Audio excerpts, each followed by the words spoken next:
and her voice was just as calm. "I can't guarantee it, but Cornwall is your best bet. It's not closed in as fully there. Cold Harbour, a small fishing port on the coast near Lizard Point. There's an old RAF landing strip there from the Second World War, abandoned for years but usable. I'll put out your details to all rescue services. Good luck."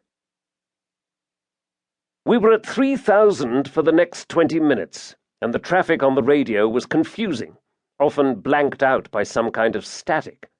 The fog swirled around us, and then it started to rain very hard.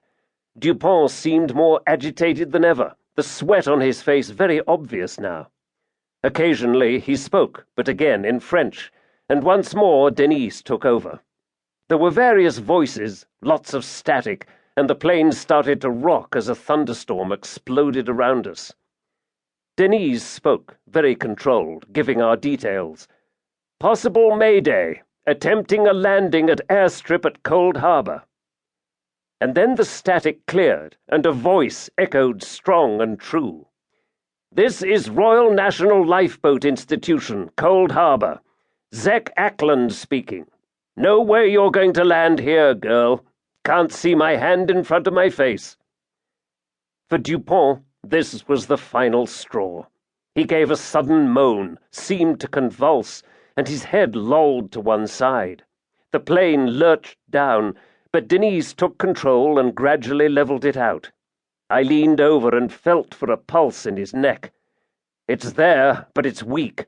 Looks like a heart attack." I pushed him away from her.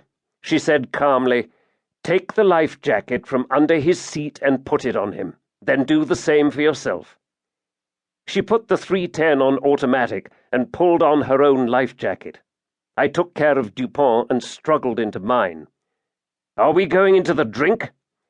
"I don't think we've got much choice." She took manual control again. I tried to be flippant, a personal weakness. "But it's March. I mean, far too cold in the water." "Just shut up. This is business," she said, and spoke again as we went down. "RNLI, Cold Harbour. I'll have to ditch. Pilot seems to have had a heart attack." That strong voice sounded again. "Do you know what you're doing, girl?" "Oh, yes. One other passenger." "I've already notified Royal Navy Air Sea Rescue, but not much they can do in this pea souper. The Cold Harbour lifeboat is already at sea, and I'm on board. Give me a position as accurately as you can." Fortunately, the plane was fitted with a global positional system, satellite-linked, and she read it off. "I'll go straight down," she said. "By God, you've got guts, girl. We'll be there, never fear." My wife often discusses her flying with me, so I was aware of the problems in landing a fixed-wing light-twin aircraft in the sea. You had to approach with landing gear retracted and full flaps and reasonable power, a problem with one engine dead. Light winds and small waves land into the wind. Heavy wind and big waves land parallel to the crests. But we didn't know what waited down there. We couldn't see. Denise throttled back and we descended, and I watched the altimeter. 1,000, then 500. Nothing, not a damn thing.